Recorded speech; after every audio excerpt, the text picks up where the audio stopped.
in terms of raising the Human Development Index. The only way we can do it is if Africa changes the model now we have, because the growth we have is very narrow, in the sense that we are exporting raw materials and only a few countries or sectors or people benefit from this development that is taking place in any given economy. And so what are we talking about in terms of technology transfer? Technology transfer requires that Africa should start adding value, because at the moment we are just exporting raw materials largely. If it's petrol, we are not doing downstream processing. If it is minerals, we are not adding value to it. If it's agricultural commodities, we are selling them as commodities. And if you look at the transition from commodity to final product, that's where you create jobs. And this transfer therefore means we must work with our international partners. And here I like to really, I know there is much talk about today, what is the role of East, West, North. 3 days ago, we had a very good conversation with the Prime Minister of China.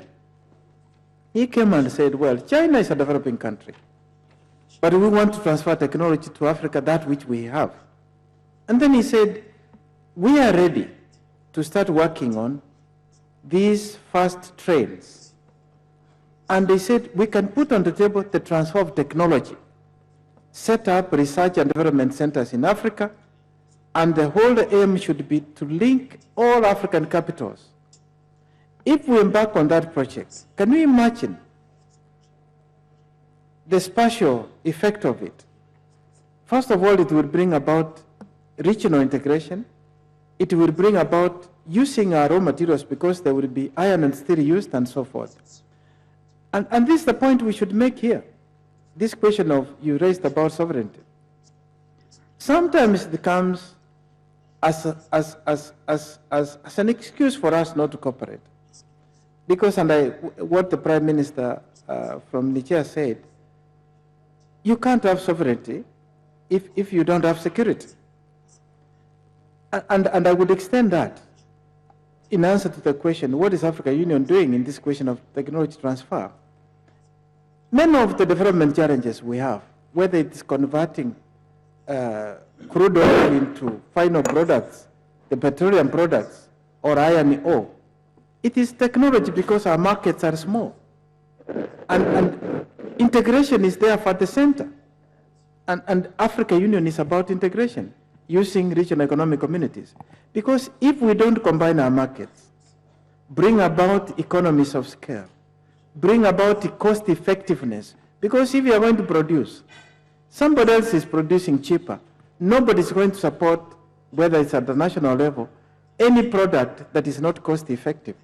And therefore regional integration is part and parcel of technology transfer. Thank you, so in summary, it is adding value, it is regional integration, but it's also then giving up part of that sovereignty that we think regionally and not nationally, which touches on sovereignty. Thank you, Mr. Mwensha. And I want to go to Madam Diop to talk to us about the issue of entrepreneurship and youth. Then we'll go to Dr. Kaberuka to also talk to us about that aspect of entrepreneurship, if you would want to, and youth also, but also give us at the same time your final remarks, and then we'll go to the Prime Minister before I close up this panel. Thank you.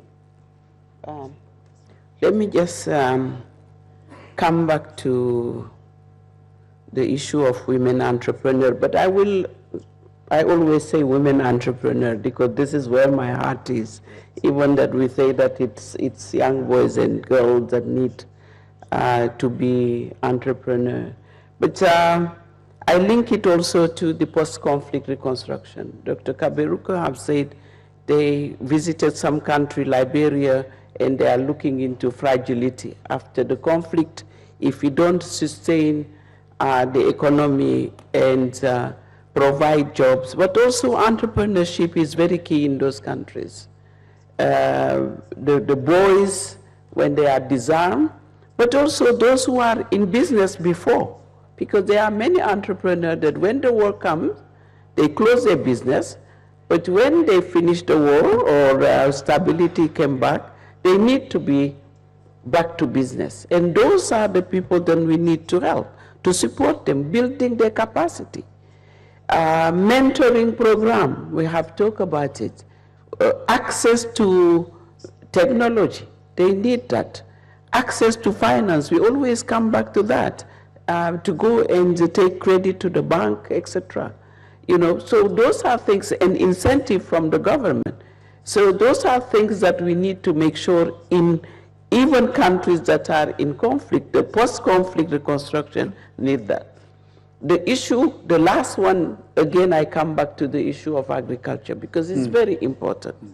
That even, for example, in DRC, when you go to East Congo, you see a lot of land.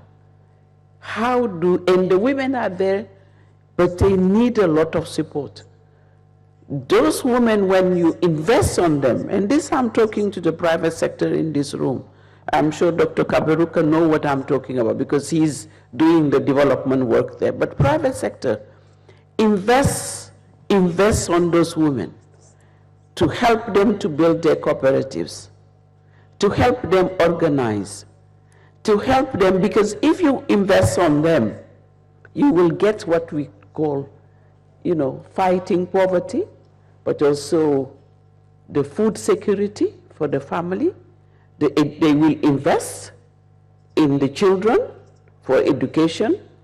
They will also invest in the community. So you will find that investing in some sector, and in particular the women and the children, it will pay back. Thank you. The issue of saving, lastly, saving.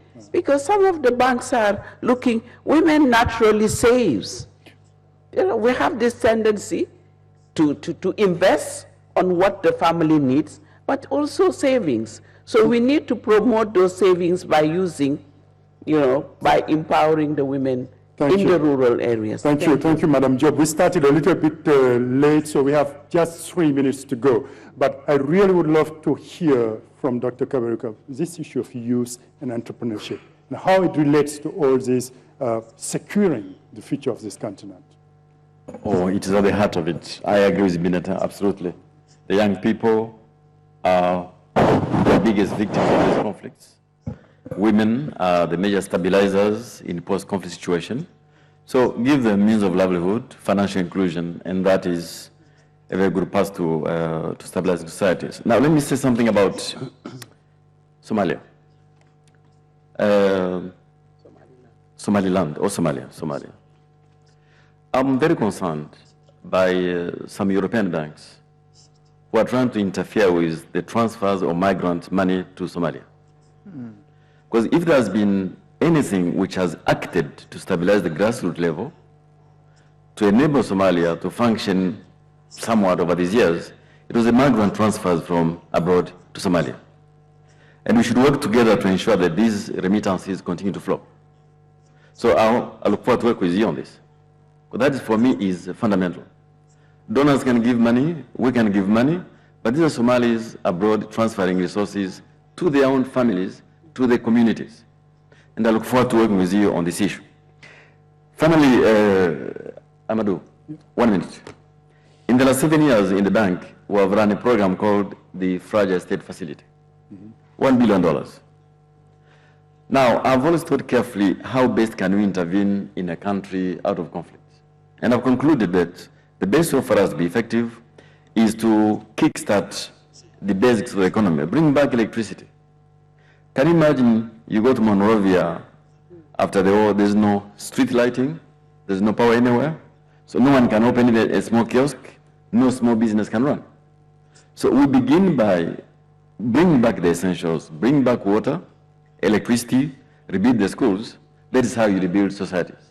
And over time, other things will have to be done. But I welcome any ideas here on how best we can leverage our resources to rebuild our societies. So a focus also on infrastructure is key to defending and preventing conflicts. We focus on basic and social infrastructure as a first step. Thank you. Thank you. Monsieur le Premier ministre, le mot de la fin pour vous. Merci. Moi, je voudrais conclure sur une note d'optimisme pour dire tout simplement que